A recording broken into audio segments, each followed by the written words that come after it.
Taro, the humidity of the Seoul summer was beginning to yield to the crisp, sharp edge of autumn.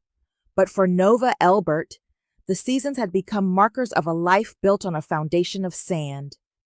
At 50, Nova moved through the sterile, high-tech corridors of Seoul's premier medical center with a grace that commanded silence. As the head nurse of the surgical wing, she was a fixture of the institution. The woman who could calm a panicked resident in 3 languages and navigate the complex social hierarchies of a Korean hospital with the skill of a diplomat. She had given 10 years to this city, 10 years of learning the subtle tilt of a bow, the specific honorifics that smoothed over her foreigner status, and the art of making a home in a place that didn't always want to let her in. She had done it all for Tony. When they arrived at 40, they were a team. Tony had the vision. Nova had the steady hands and the paycheck that kept them fed while he built his tech firm from a cramped studio apartment in Mapo. She had been his strategist, his emotional anchor, and his silent partner. "I don't believe in a piece of paper, Nova," he told her over lukewarm delivery noodles 5 years ago. "Marriage is a trap. I love you. Isn't that enough?" She had looked at his tired eyes and decided that yes, it was. She was a modern woman. She didn't need a ring to know her worth. Or so she thought until the breakup dinner 3 months ago. Tony hadn't even looked her in the eye. He had talked about brand alignment and evolving lifestyles. He told her he needed someone who fit the new image of his company. He told her she was wonderful, but they were on different paths. Nova didn't cry. Not in front of him. She didn't throw a glass or scream about the decade she'd invested in his shadow.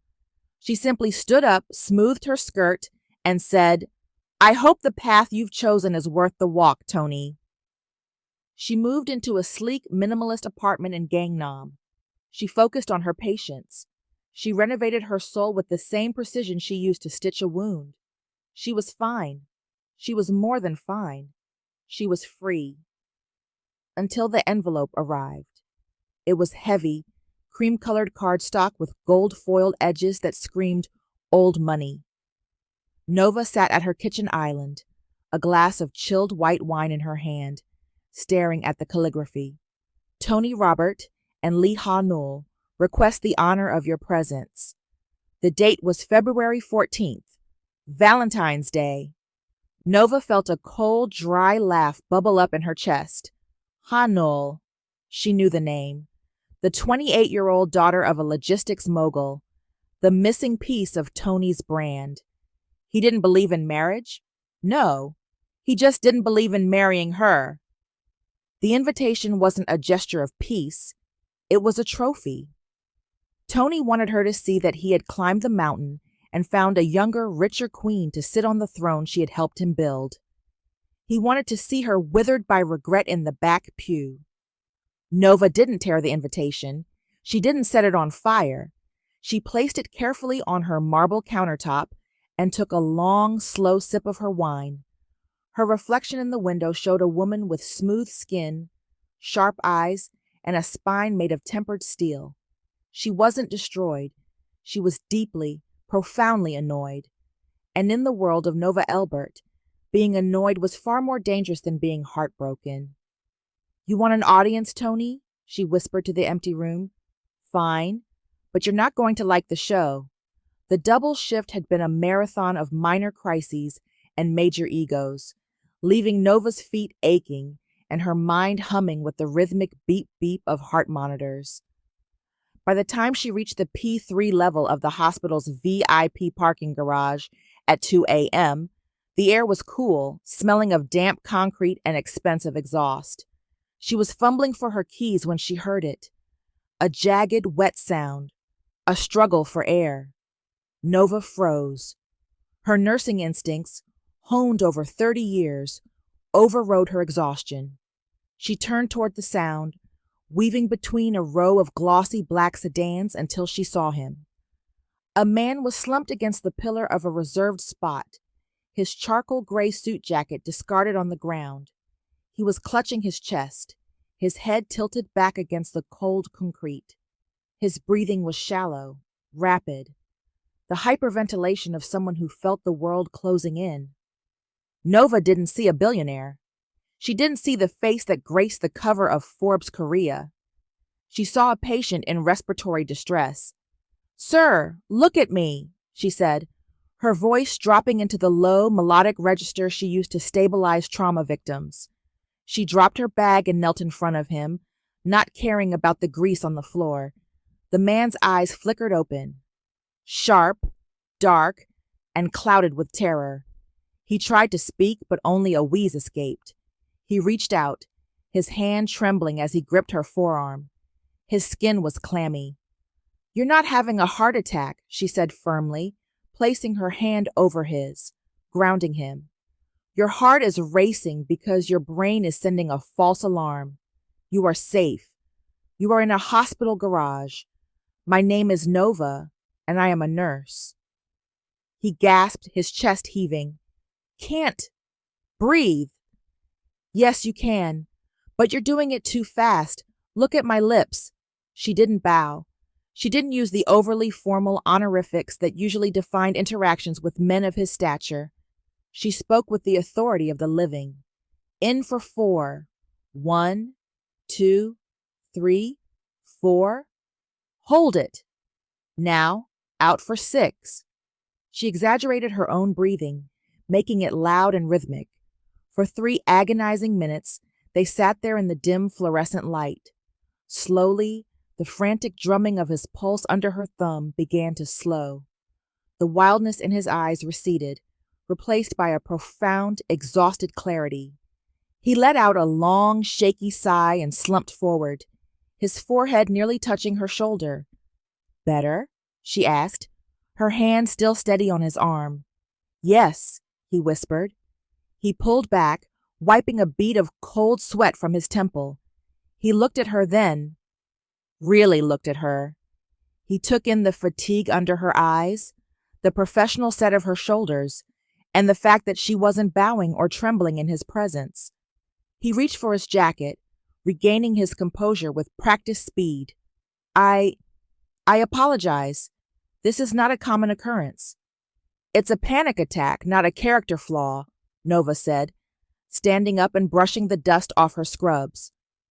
She reached into her bag, pulled out a glucose tablet and a bottle of water, and handed them to him. "Your blood sugar is likely bottomed out from stress. Eat this. Go home. Don't drive yourself." He stared at the tablet in his palm as if it were a rare coin. "Do you know who I am?" Nova slung her bag over her shoulder and gave him a dry, unimpressed smile. "In this garage, you're a man who needs to practice his diaphragmatic breathing.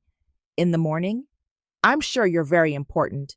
But right now, you're just a patient who owes me a clean pair of scrubs." She turned to walk away, her keys jingling in her hand. "Wait," he called out. His voice was stronger now, carrying the resonance of a man used to being heard. "Your name.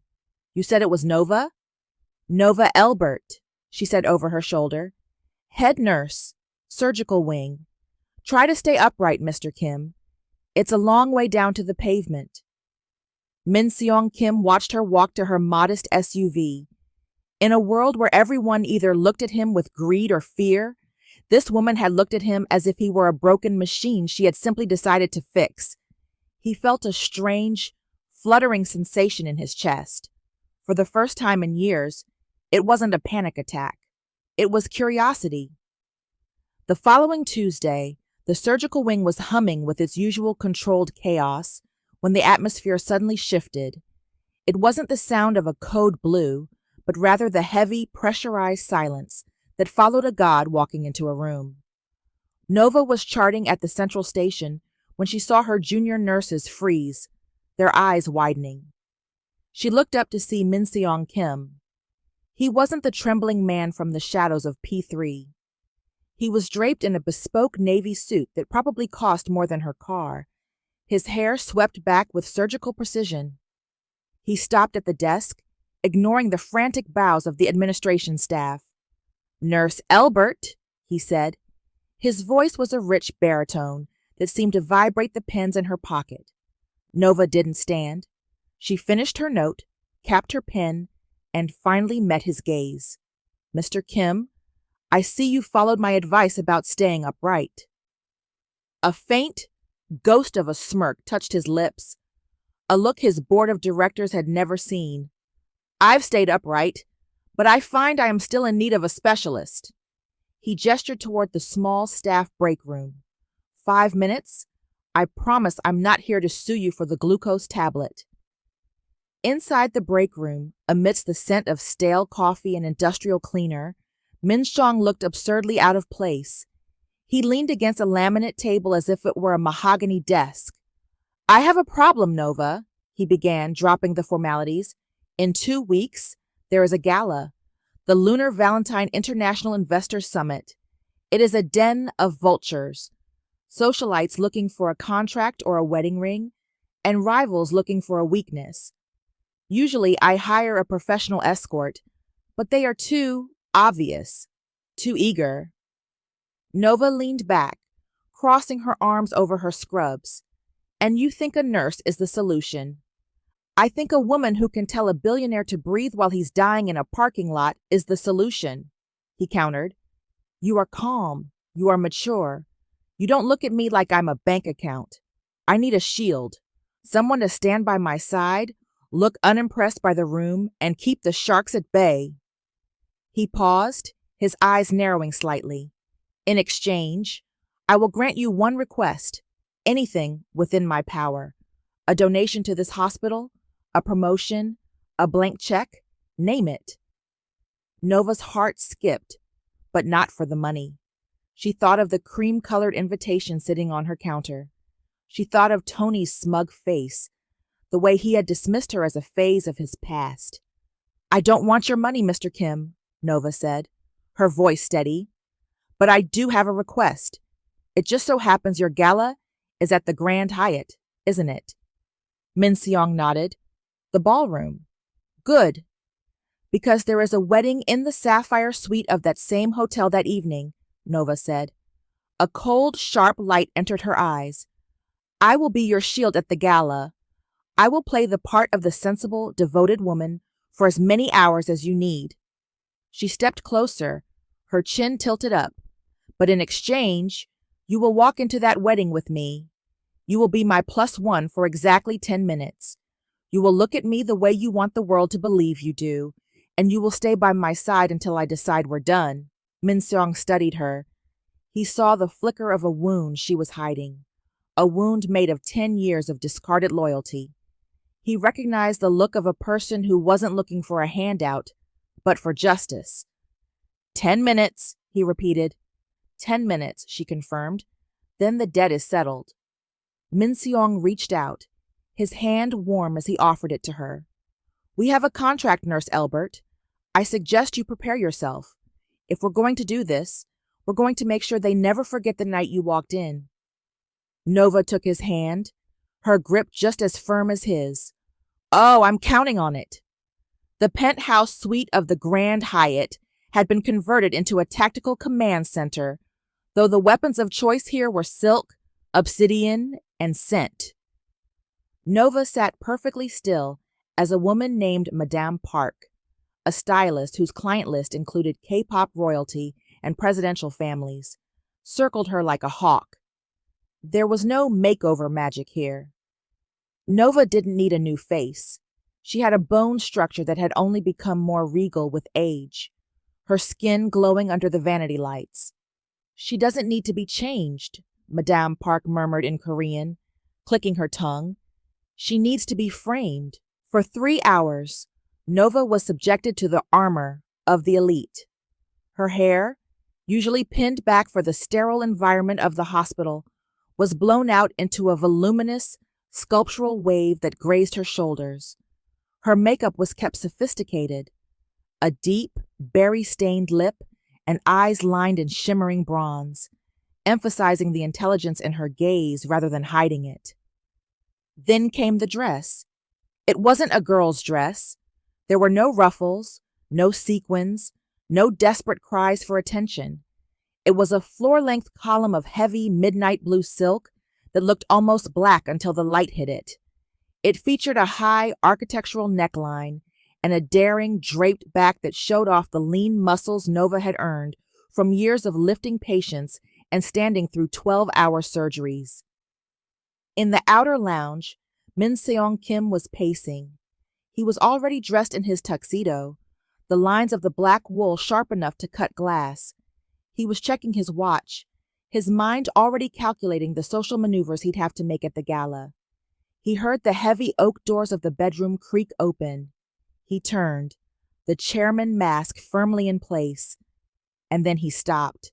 The air left his lungs in a sharp, silent rush. Nova stepped into the light. She didn't look like a nurse. She didn't even look like his shield. She looked like a woman who owned the hotel and was simply deciding whether or not she felt like keeping it. The midnight blue of the silk made her skin look like polished velvet, and the way she carried herself, chin level, eyes steady, was more intimidating than any CEO he had ever sat across from.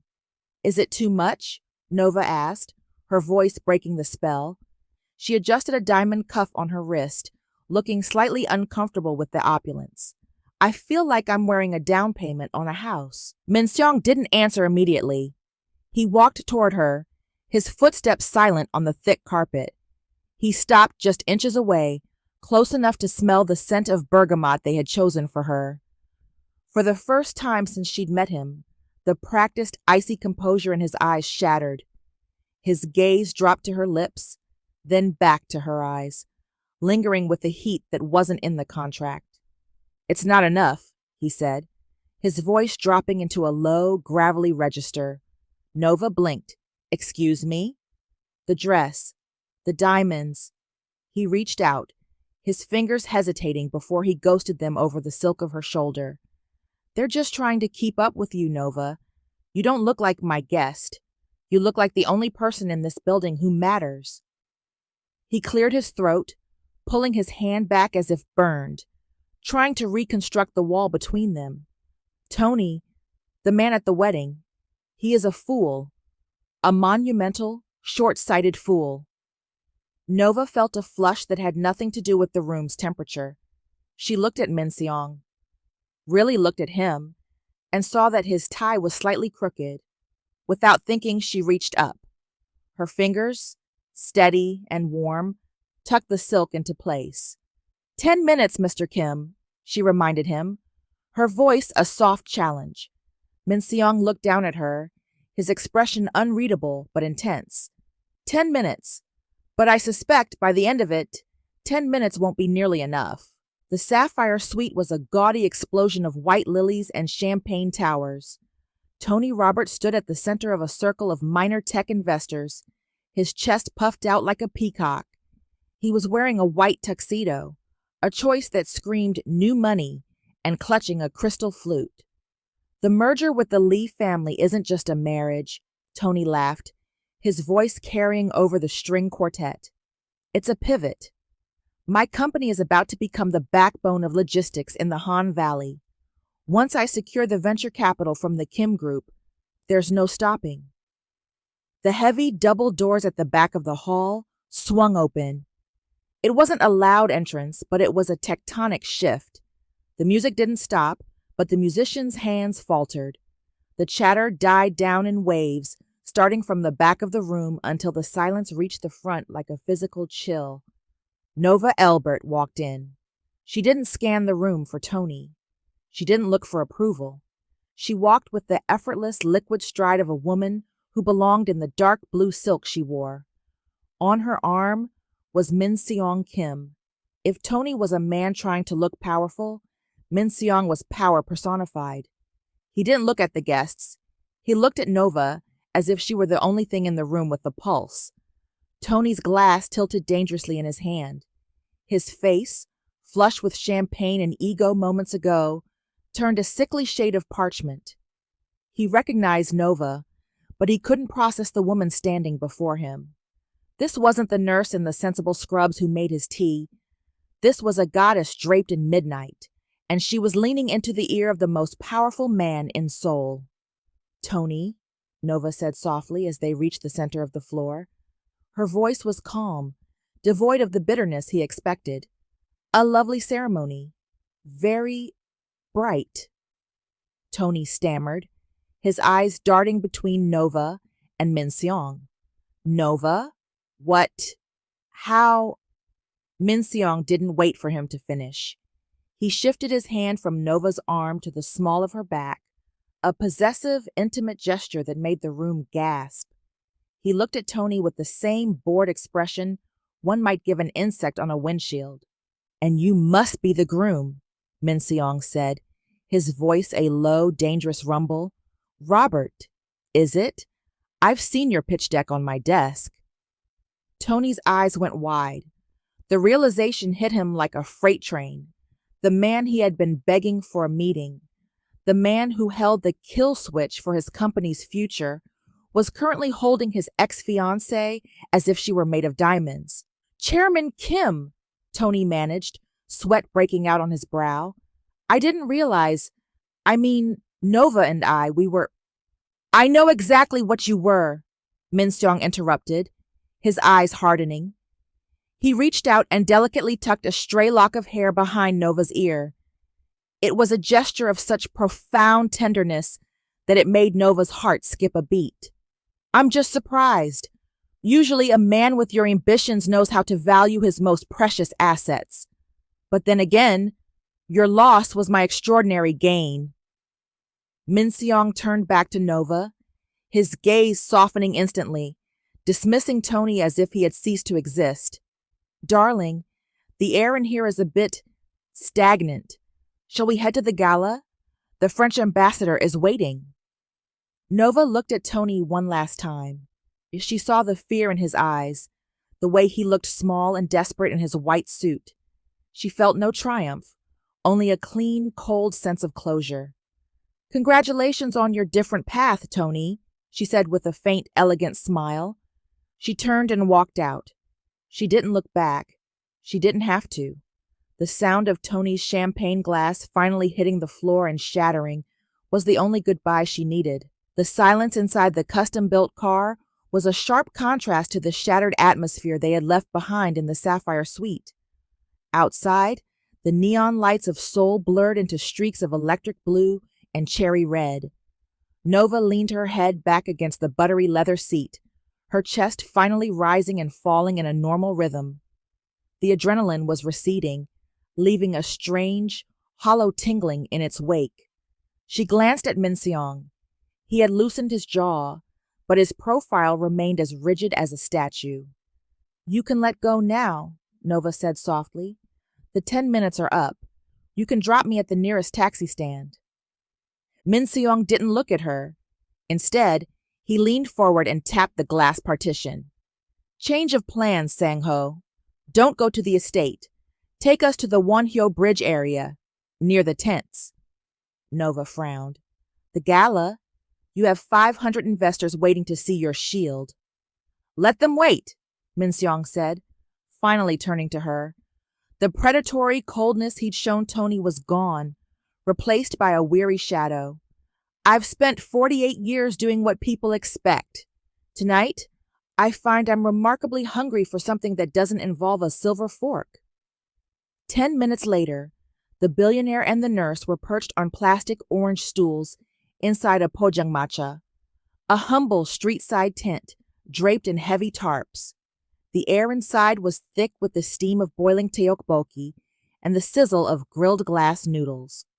Min Seong stripped off his tuxedo jacket, tossing it over a plastic chair as if it were a rag. He rolled up his sleeves, revealing forearms that looked surprisingly powerful for a man who sat behind a desk. He ordered 2 bottles of soju and a double portion of spicy rice cakes. You look ridiculous, Nova noted, though her voice was warm. She looked at his $5,000 watch dipping dangerously close to a puddle of spicy red sauce. I feel like myself for the first time all day, he countered, pouring her a shot with a steady hand. He downed his own in one go, the clear liquid burning away the last of the corporate veneer. Tony is a small man, Nova. I've broken bigger men for less than how he treated you. Nova poked at a rice cake, her gaze dropping. I wasn't looking for a hitman, Min Seong. I just wanted to stop feeling like a footnote in someone else's success story. She sighed, the weight of the last decade finally settling on her shoulders. I'm tired. Not need a nap tired. I'm tired of being the anchor, the nurse, the one who handles the crisis and asks for nothing in return. I've been the strong one for so long, I've forgotten how to be anything else. Min Seong watched her, his dark eyes reflecting the dim yellow glow of the tense light bulbs. It's a lonely pedestal, isn't it? Being the person everyone leans on. No one ever asks if the anchor is rusting. He reached across the small table. He didn't grab her hand. He just rested his fingers near hers. An invitation rather than an order. I live in a house with 22 rooms, he said quietly, and most nights I stay in the study because the silence in the other 21 is too loud. Tonight, in that room filled with people, the only time I felt like I could actually breathe was when I was standing next to you. Nova looked up, her heart performing a slow, treacherous roll in her chest. You're a very good actor, Chairman. You almost had me convinced in there. The way you looked at me, it was perfect. Min Seong didn't smile. He leaned in, the scent of his cologne and soju surrounding her, the noise of the city outside, the honking cars, the distant chatter, seemed to fade into white noise. Nova, he said, his voice dropping to a low, intimate vibration that made the plastic stool beneath her feel like it was floating. I am many things, a businessman, a cynic, a man who knows the price of everything and the value of nothing. But I wasn't acting when I called you beautiful. He reached out then, his thumb grazing the line of her jaw, his touch light as a breath. And I suspect that is going to be a very big problem for me. Nova couldn't move.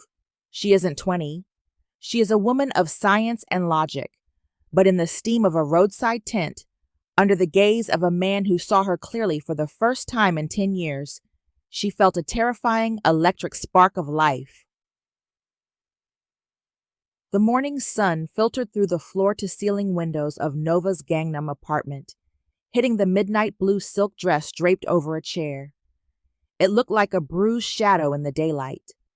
Nova sat on the edge of her bed, her head in her hands, the memory of the pojangmatcha, the smell of the rain on the pavement, the heat of Min Seong's thumb against her jaw, the way he had looked at her as if she were a revelation, felt like a fever dream. And like all fevers, it had to break. Don't be a fool, Nova, she whispered to the empty room. She was a woman who had spent 10 years being told she wasn't quite enough for a man who was barely a fraction of Min Seong Kim. Men like the chairman didn't fall for women who spent their days in compression socks and surgical masks. They fell for the idea of them, a moment of novelty, a spark of rebellion against their stifling lives, and then they returned to their world of mergers and models. By 8 a.m., the shield was back in the vault. Nova scrubbed the berry stain from her lips until they were raw, pulled her hair into a bun so tight it hurt, and donned her starch-white hospital scrubs. She felt like herself again, protected. Then her phone buzzed. Min Seong Kim, I hope you're resting. The driver is at your disposal today if you need anything. She stared at the screen. Her thumb hovered over the glass. A sensible woman would say thank you. A sensible woman would keep the door cracked. Nova deleted the message. An hour later, another. I'd like to take you to dinner. Real dinner this time. No tents. She blocked the number. It was a cowardly move, and she knew it, but it was a survival tactic. She couldn't afford to lose another decade to a dream that would eventually evaporate. She threw herself into her shift at the hospital with a ferocity that left her staff trembling. She took on extra charts, volunteered for a double in the ER, and refused to sit down for 8 straight hours. Meanwhile, in the top-floor executive suite of the Kim Group, the atmosphere was lethal. Min Seong Kim stared at his phone. The gray bubbles of his sent messages remained unread, unacknowledged. He had sent flowers, rare white orchids that cost more than a mid-sized sedan, only to have his assistant inform him that they had been redirected to the hospital's oncology ward anonymously. He paced the length of his office, his brow furrowed in a way that usually signaled a hostile takeover. "Is the phone working?" he snapped at his secretary, Sang-ho. "The network is perfect, Chairman," Sang-ho replied, keeping his head bowed. "Perhaps Nurse Elbert is busy?" "It is a busy hospital." Min-seong stopped, looking out over the Seoul skyline. He wasn't just annoyed. He was genuinely, deeply hurt. It was a sensation he hadn't felt in so long that he almost didn't recognize it. He had bared a piece of his soul under that orange tarp, admitted to a loneliness that he usually guarded like a state secret, and she had responded by erasing him. He wasn't used to being ignored. He was used to being chased, appeased, or feared. But Nova Elbert wasn't doing any of those things. She was treating him like a complication she had successfully excised. "She thinks I'm a game," he muttered to himself, his jaw tightening. "She thinks that night was a script." He looked at the empty seat at the head of his conference table. Usually he saw profit margins and data. Now, all he saw was a woman in a blue dress telling him to breathe. "If she won't answer a chairman," Min-seong said, grabbing his coat and heading for the door, "then perhaps she'll answer a patient." "Chairman, your 3 p.m. with the Japanese delegation." "Cancel it," Min-seong commanded, his voice echoing in the marble hallway. "I'm having a medical emergency." The surgical wing of Seoul General was at its peak afternoon frenzy when the elevator chimed, and the temperature in the hallway seemed to drop 10 degrees. Nova was mid-instruction with a chaotic group of interns when she saw the familiar, tall silhouette approaching the nurse's station. Min-seong didn't look like a man in distress. He looked like a man about to buy the building. However, he had traded his usual razor-sharp suit for a slightly more casual charcoal cashmere sweater, and his expression was a carefully curated mask of discomfort. "Nurse Elbert," he said, his voice cutting through the chatter of the ward. Nova's heart did a treacherous somersault, but her face remained a wall of granite. She checked her clipboard. "Mr. Kim, this is a restricted area. If you're looking for the executive checkup lounge, it's on the 12th floor." "I have a sharp pain," he said, stepping closer, his eyes locked on hers with an intensity that made the interns scatter like startled birds. "Right here. It started after I was ignored for 48 hours. Nova sighed, finally looking up. "Is that so? Does the pain coincide with your ego being bruised, or is it actual chest pain?" "It's a lingering symptom," he insisted, though a tiny rebellious spark of amusement danced in his dark eyes. "From the parking lot incident, I find I'm having trouble focusing. My heart rate is erratic. I believe I need a follow-up consultation with the specialist who treated me." Nova stepped out from behind the desk, signaling for her head nurse to take over. She grabbed a blood pressure cuff and pointed toward an empty glass-walled consult room. "Fine. Let's see how sick you are, Chairman." Once the door clicked shut, the silence between them was heavy and electric. Nova didn't waste time. She reached for his arm to wrap the cuff, but Min-seong caught her wrist. His grip wasn't aggressive. It was steadying, warm, and impossible to ignore. "You blocked my number, Nova," he said, his voice no longer acting the part of a patient. "I'm 50 years old, Min-seong," she said, using his name for the first time, her voice trembling just enough to betray her. "I don't play games. I don't do whirlwind romances with billionaires who are having a midlife crisis. I'm a nurse. I have a life built on reality, not silk dresses and street food fantasies." "You think I'm a fantasy?" He stepped into her space, forcing her to look up at him.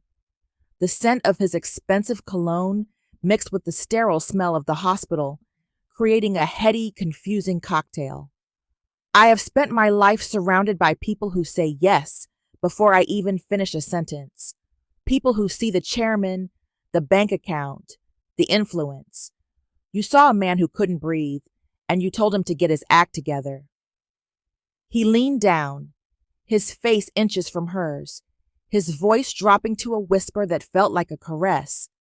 I don't need a nurse, Nova. I have dozens of those on retainer. I need the woman who isn't afraid of me, the woman who doesn't care about my title, the woman who makes me feel like I'm more than a line on a balance sheet. Nova's breath hitched. You're making a mistake. In a week, you'll realize I'm just a woman who works for a living. Then let me make the mistake, he countered. He reached out, his fingers brushing the starch of her white collar. But stop hiding behind these walls. If you're going to reject me, do it because you don't like me, not because you're afraid of what I am.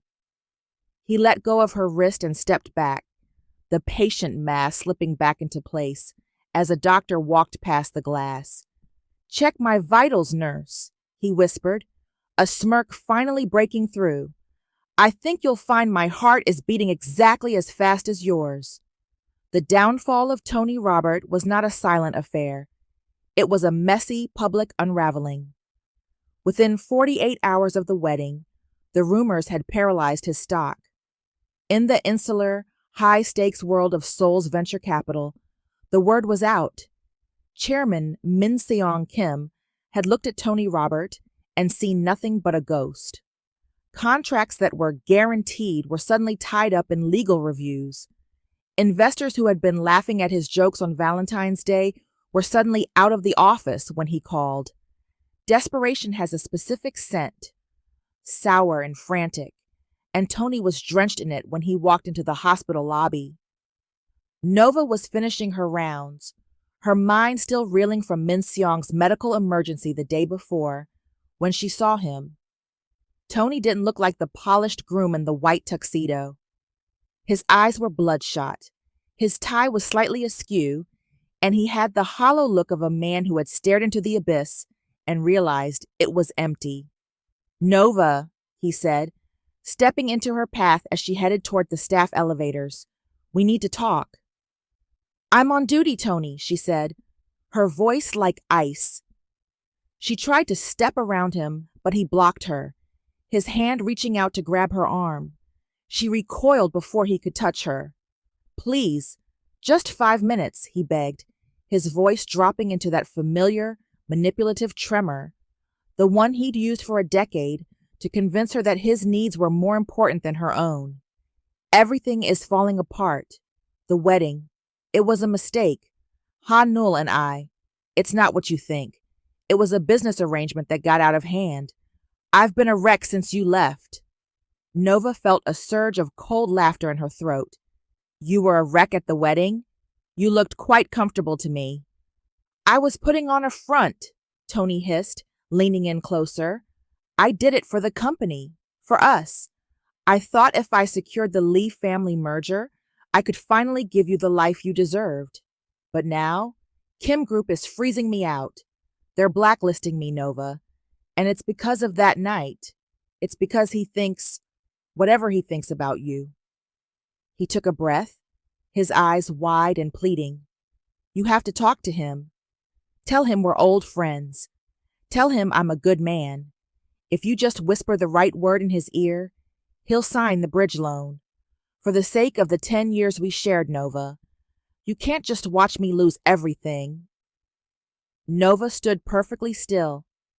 She looked at the man she had loved for a third of her life, the man she had supported, fed, and believed in. She looked for a trace of the partner she once knew, but she only saw a parasite looking for a new host.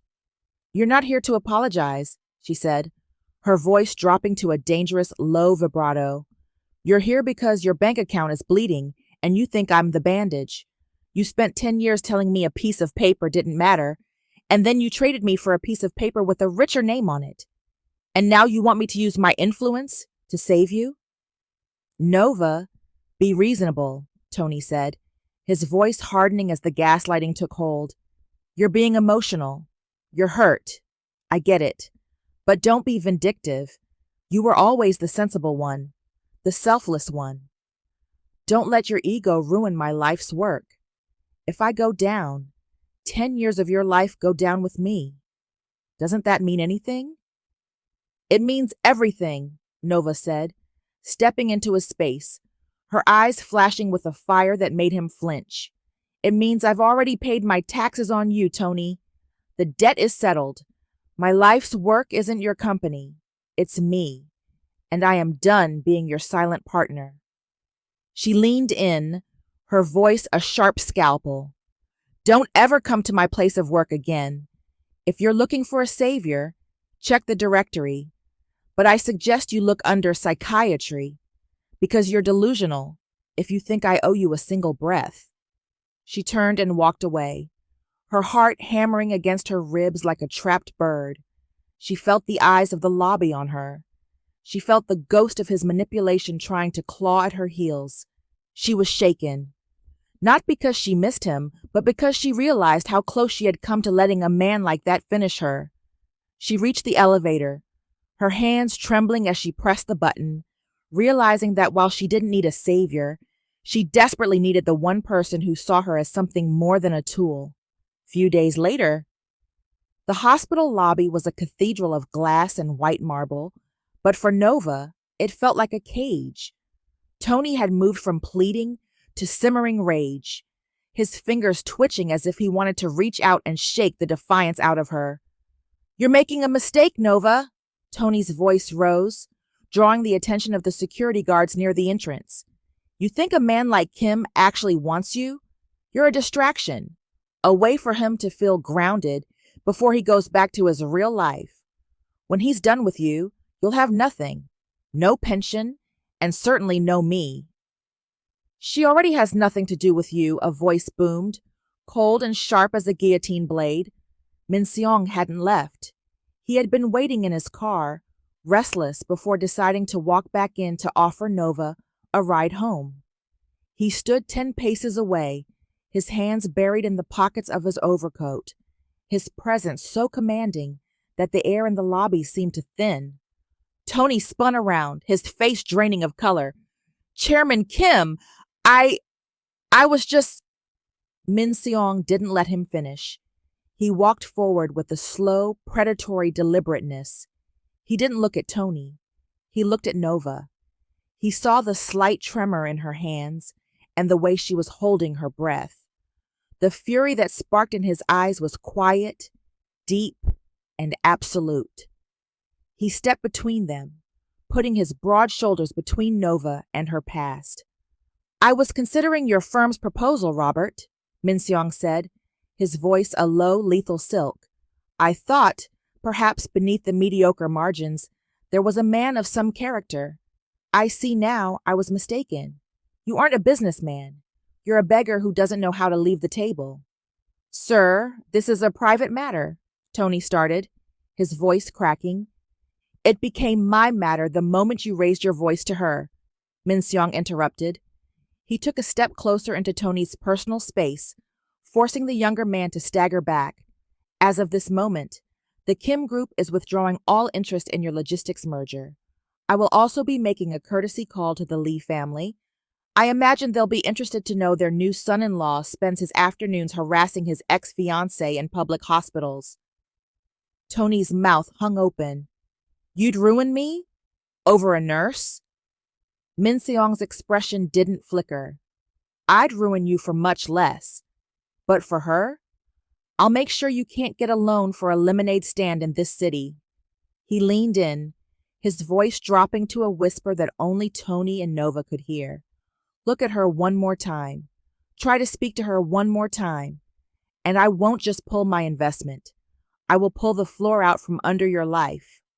He turned slightly, reaching back to take Nova's hand. He laced his fingers through hers.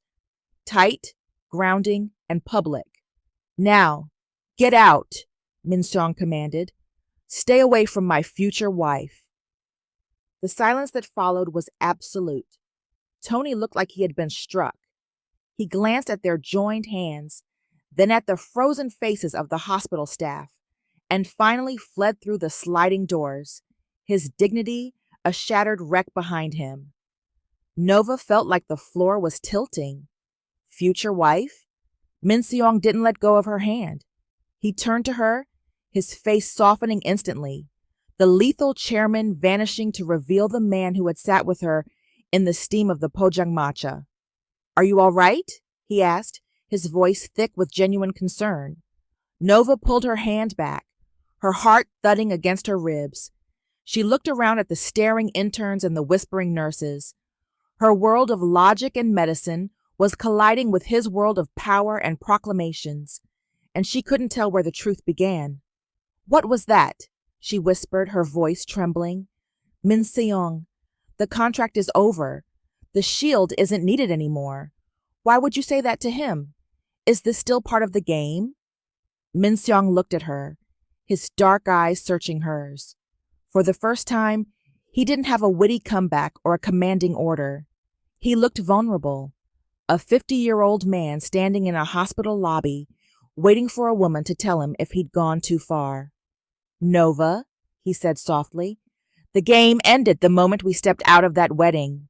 The drive back to Nova's apartment was conducted in a heavy, charged silence. The luxury sedan felt smaller than usual, the air between them thick with the echo of the word wife. To the world, it was a headline. To Nova, it was a heart attack. When the car pulled to the curb, Nova didn't get out. She turned to Min Seong, her expression weary.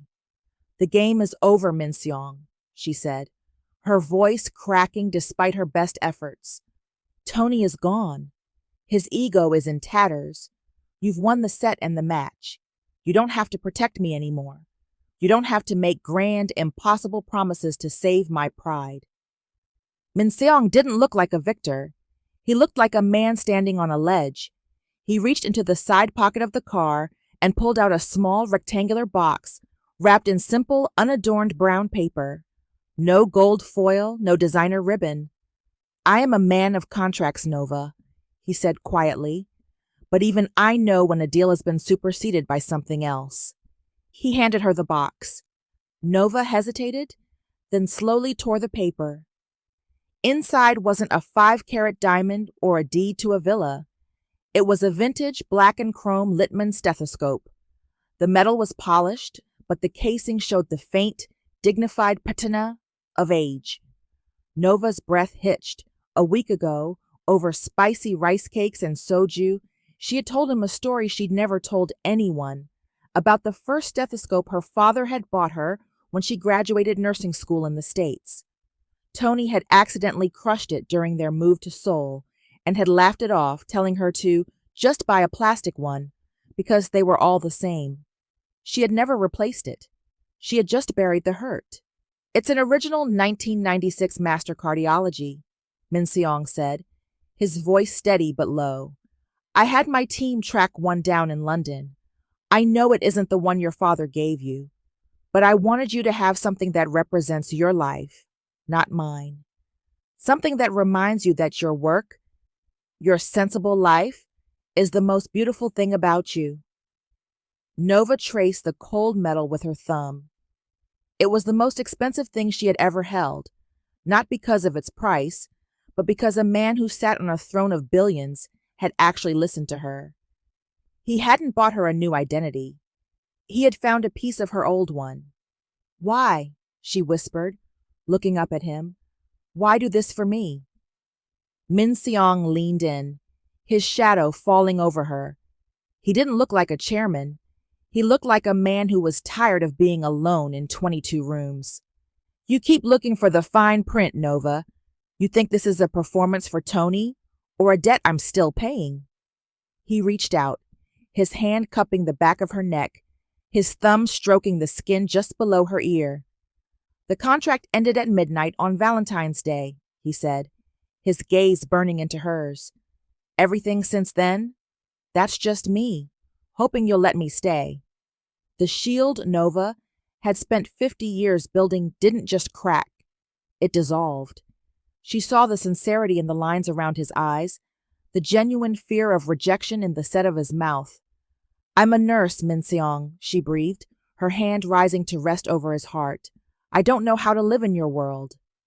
Then don't, he whispered, closing the distance between them. Just live in mine. He kissed her then. It wasn't the practiced performative kiss of a wedding crasher. It was slow, hesitant, and tasted of truth. It was a kiss that promised that 50 wasn't the end of the story. It was just the beginning of the best chapter. The Grand Hyatt's grand ballroom was once again a sea of tuxedos and floor-length gowns, a shimmering ocean of Seoul's most powerful figures. But tonight, the atmosphere was different. The air didn't feel heavy with the scent of a contract. It felt light, like the first breath of spring. Nova stood before the mirror in the foyer, adjusting the drape of her dress. It wasn't the armor Min Seong's stylist had chosen for the wedding.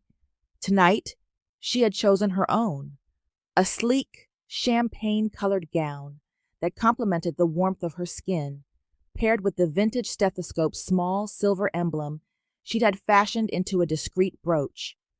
She looked exactly who she was, a woman of substance, a healer, and a partner. Min Seong appeared behind her, his reflection joining hers. He didn't check his watch. He didn't scan the room for vultures. He simply rested his hands on her shoulders, his touch a familiar, grounding weight. "Are you ready?" he asked. "They're all waiting for the chairman, but I told them they're actually waiting for the woman who keeps his heart beating." Nova laughed, a rich, genuine sound that echoed against the marble. "You're getting sentimental in your old age, Min Seong." "No," he whispered, kissing the top of her head. "I'm just finally awake." They walked into the ballroom together. There was no stunned silence this time, no gasp of scandal. Instead, there was a quiet, respectful shift in the room. People didn't see a shield or a trophy. They saw two people who stood with their weight evenly distributed, a partnership built not on a 10-year sacrifice or a desperate merger, but on the simple, radical act of being seen. Midway through the evening, the stuffiness of the gala became too much. Without a word, Min Seong caught Nova's eye. They slipped through the heavy velvet curtains and out onto the private terrace overlooking the Han River. The city of Seoul sprawled beneath them, a sprawling tapestry of light and movement. The river reflected the neon glow of the bridges, the water dark and deep. The wind was cold, but when Min Seong wrapped his coat around Nova's shoulders, pulling her back against his chest, she had never felt warmer. "Tony's company went into receivership today," Min Seong said quietly, his chin resting on her shoulder. "He sent a letter, begging for a final audience. I didn't even open it." "Good," Nova said, watching a boat trail a line of white foam through the water. "He's a ghost, Min Seong, and I don't believe in hauntings anymore." She turned in his arms, looking up at the man who had turned her annoying Valentine's Day into the catalyst for a new life. At 50, she had expected to be settling into a quiet, predictable rhythm. Instead, she was standing on a balcony with a man who looked at her as if she were the North Star. Min Seong smiled, a real, unburdened smile that reached his eyes. "We spent our lives following the scripts other people wrote for us. You, the loyal partner. Me, the cold chairman. Now, we finally found the truth." He leaned down, his forehead resting against hers. "I'm never letting you go." "I'm not going anywhere," she promised.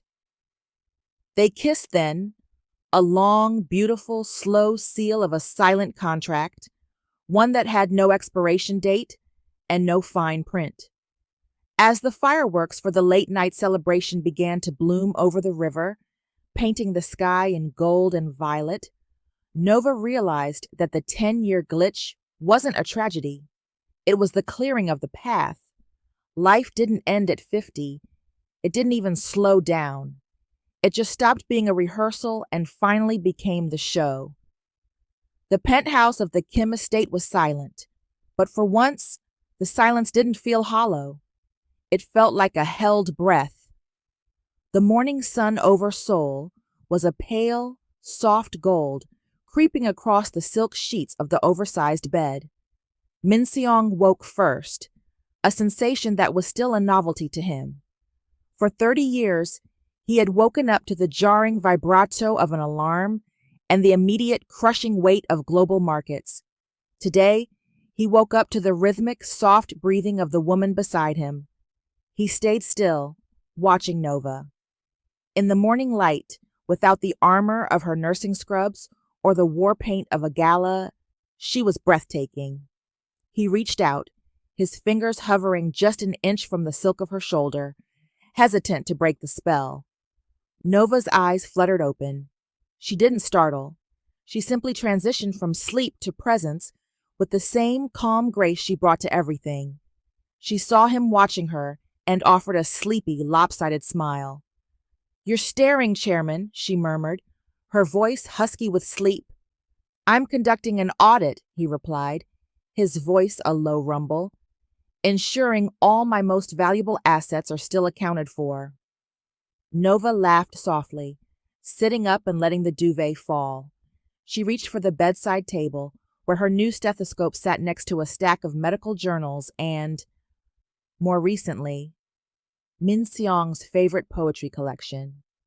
"I have a 7 a.m. shift, Min Seong. Real life calls." "Take the day," he said, catching her hand and pulling her back down toward him. "I'll buy the hospital. I'll turn it into a museum. I'll do whatever it takes to keep you here for another hour." Nova rolled her eyes, but she didn't pull away. She rested her head on his chest, listening to the steady, strong thrum of his heart. "You're a terrible influence, and you know I'd be bored within a week." "True," he conceded, smoothing her hair. "You'd start trying to optimize my kitchen staff and triaging the gardeners." They lay there for a moment, two people who had spent half a century learning how to be alone, finally learning how to be together. "Min Seong?" "Thank you." He pulled back to look at her, a brow arched. "For the stethoscope? The dress? The public humiliation of your ex?" "No," she said, her eyes turning serious and bright. "For reminding me that I wasn't done. For looking at a 50-year-old woman and seeing a beginning instead of a settled debt." Min Seong's expression softened into something profoundly tender. He leaned in, kissing her forehead, then her nose, then her lips. "Nova, you weren't a debt. You were the interest I'd been accruing my entire life. I'm just finally rich enough to claim it." 3 miles away, in a cramped office that smelled of stale coffee and desperation, Tony Roberts sat staring at a tablet. The screen showed a high society blog. The lead image was from the gala the night before. It wasn't a pose shot. It was a candid of Nova and Min Seong laughing near the balcony. She looked younger than she had in years.